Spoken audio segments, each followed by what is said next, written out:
देखते हैं हम लोग सबसे पहले क्या होता है रिक्त समुच्चय, है ना। तो देखते हैं रिक्त समुच्चय। इंग्लिश में इसको पढ़ते हैं एम्प्टी सेट। क्या पढ़ते हैं? Empty set. एम्प्टी सेट, रिक्त समुच्चय, एम्प्टी सेट। अच्छा, इसको हम शून्य समुच्चय भी कहते हैं। क्या कहते हैं? शून्य समुच्चय भी कहते हैं। जब आपसे पूछा जाए शून्य समुच्चय क्या कौन सा होता है, तो आप क्या बताओगे? रिक्त समुच्चय।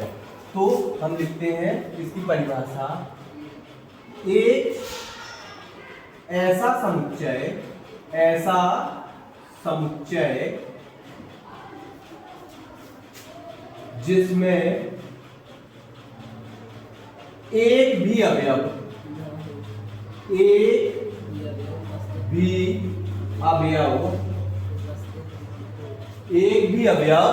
उपस्थित ना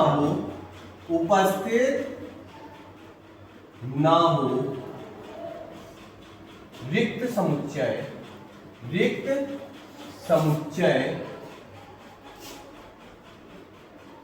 या शून्य समुच्चय कहलाता है। शून्य समुच्चय कहलाता है।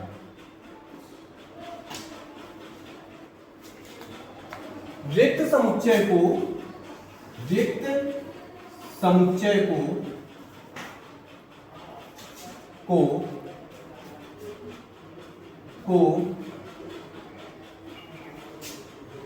फाई, किसके द्वारा?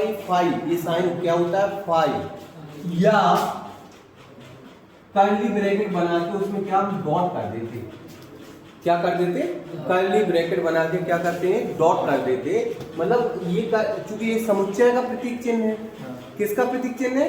समुच्चय का है। और समुच्चय में क्या होता है? कुछ ना कुछ अवयव होते हैं। समुच्चय में क्या होता है? कुछ ना कुछ अवयव होते हैं, तो उसको हम समुच्चय कहते हैं, है ना। वो बात अलग है, उसको वेल डिफाइंड, सुपरिभाषित, वो इसमें भी लागू होगा। लेकिन इसमें एक भी अवयव जब नहीं रहता है तो उसको खाली रख के बता सकते हैं, जो कि किसका है? रिक्त समुच्चय का प्रतीक चिन्ह है। क्या है? रिक्त समुच्चय का प्रतीक चिन्ह है। अर्थात रिक्त समुच्चय को फाई या कर्ली ब्रैकेट के अंदर डॉट रख करके छोड़ करके क्या करते हैं?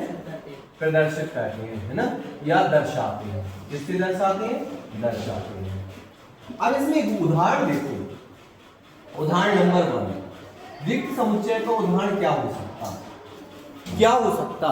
रिक्त समुच्चय का उदाहरण क्या हो सकता? सबसे पहले तो हम कहते हैं एक समुच्चय ले लेते हैं। देखना ध्यान से, एक समुच्चय ले लिया हमने, उसका नाम हमने बताया था कि ये रखना है। एक समुच्चय हमने क्या ले लिया? ए। और इसको किस तरह से प्रेजेंट करना है? देखना, x such that x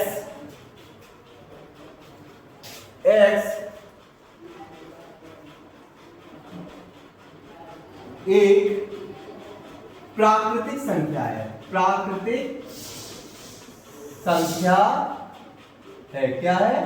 प्राकृतिक संख्या है। प्राकृतिक संख्या है। किस तरह की प्राकृतिक संख्या है? ये ध्यान से देखना, किस तरह की प्राकृतिक संख्या है?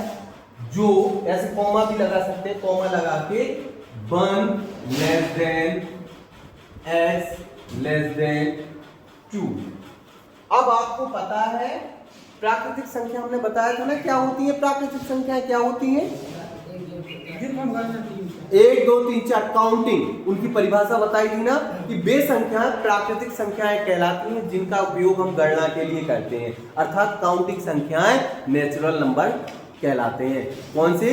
काउंटिंग संख्या यानी काउंटिंग नंबर्स क्या कहलाते हैं? नेचुरल नंबर कहलाते हैं। अब देखो, 1 से बड़ा और 2 से छोटा क्या कोई काउंटिंग नंबर होगा? 1 से बड़ा या 2 से छोटा कोई काउंटिंग नंबर होगा? नहीं होगा ना। तो ऐसा समुच्चय क्या हो जाएगा? रिक्त हो जाएगा ना। क्या हो जाएगा? रिक्त हो जाएगा ना।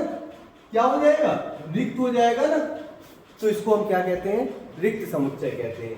एक और उदाहरण ले लेते हैं, जैसे हमने अभी देखो, इसी तरह का एक उदाहरण और ले लेते हैं। x such that x एक सम अभाज्य संख्या है, अभाज्य संख्या है जो